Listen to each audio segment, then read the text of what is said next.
Hi hello friends, எல்லோரும் எப்படி இருக்கீங்க? இன்றைக்கி என்ன வீடியோனா, இன்றைக்கி வந்து முட்டை குழம்பு வைக்க போகிறேன். வாங்க எப்படி முட்டை குழம்பு வைக்கிறதுன்னு பார்க்கலாம். இதில் என்னென்ன நம்ம ஆட் பண்ணியிருக்கோம்னா, ஆயில் ஊற்றி கொஞ்சம் சின்ன வெங்காயமும் பெரிய வெங்காயமும் போட்டிருக்கேன். நான் 2 பெரிய வெங்காயமும் கொஞ்சம் சின்ன வெங்காயமும் போட்டிருக்கேன். இந்த பொம்பளை யார்? இப்போ நல்லா கொஞ்சம் வதங்கினதுக்கு அப்புறமா தக்காளி சேர்த்துக்கலாம்.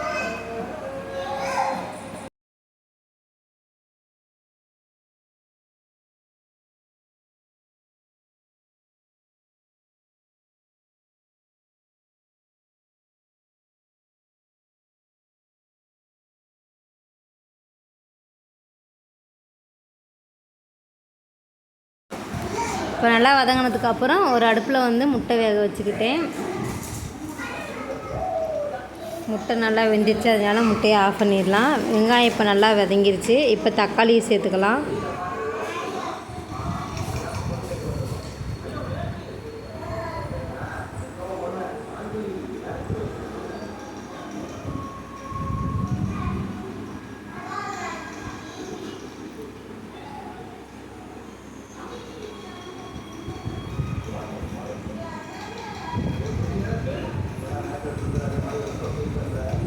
நான் வந்து 4 தக்காளி ஆட் பண்ணியிருக்கேன்.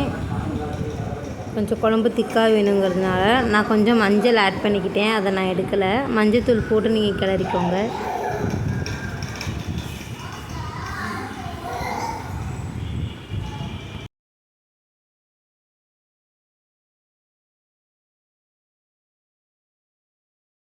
தக்காளி வெங்காயம் இந்த அளவுக்கு வதங்கியிருந்தாலே போதும்.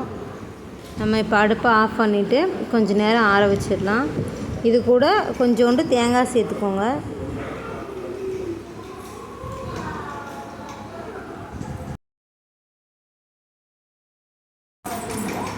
இப்போ வணக்கிறதுக்கு வந்து ஒரு பெரிய வெங்காயமும் ஒரு தக்காளியும் எடுத்து வச்சுருக்கேன். இப்போ எண்ணெயில் கடாய் சூடானது எண்ணெய் ஊற்றி கொஞ்சோண்டு கடுகு போட்டு பெரிய வெங்காயம் போட்டு தாளிச்சிடலாம்.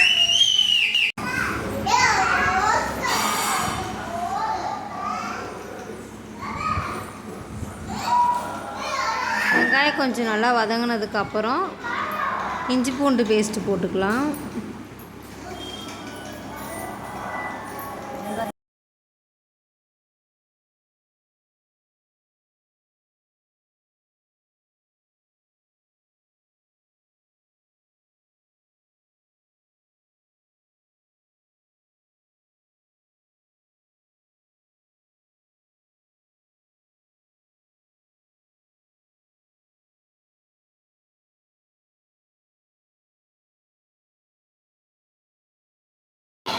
இப்போ நல்லா வெங்காயம் வதங்கினதுக்கப்புறம் தக்காளி ஆட் பண்ணிக்கலாம்.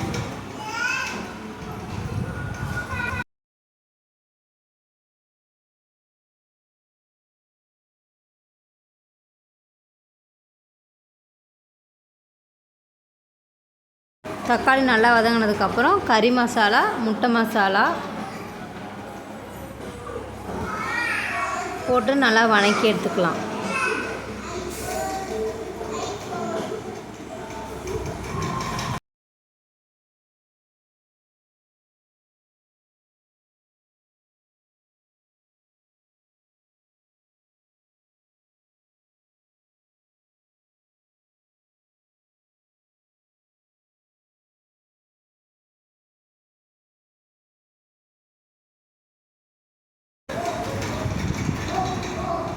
இப்போ நல்லா வதங்கினதுக்கப்புறம் ஒரு 2 உருளைக்கிழங்கு சேர்த்துக்கலாம். உருளைக்கிழங்கு ஆப்ஷனல் தான், வேணுன்னா சேர்த்துக்கலாம், வேண்டான்னா வேண்டாம்.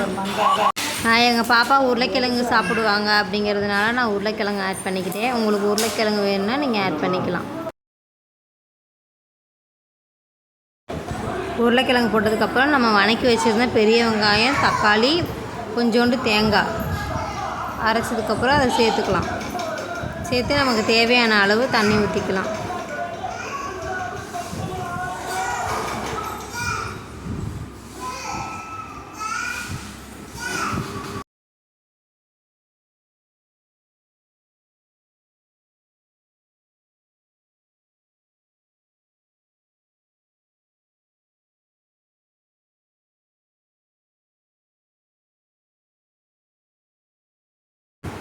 தேவையான அளவு சால்ட்டு போட்டுக்கலாம்.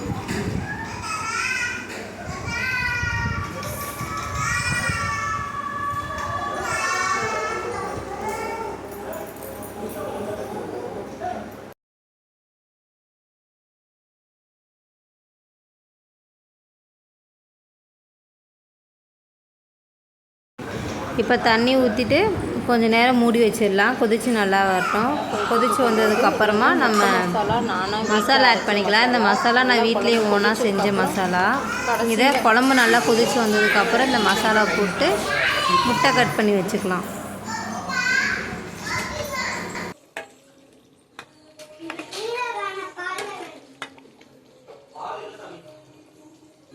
கடைசியில் போட்டுக்கலாம். இப்போ முட்டையை போட்டுக்கலாம். முட்டையை வந்து நான் ஸ்லைஸ் பண்ணியிருக்கேன்.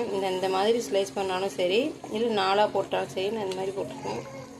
ஒரு முட்டையில் இந்த மாதிரி ஸ்லைஸ் பண்ணியிருக்கேன், 4ஆக ஸ்லைஸ் பண்ணியிருக்கேன். உங்களுக்கு எப்படி வேணுமோ அது மாதிரி போட்டுக்கலாம்.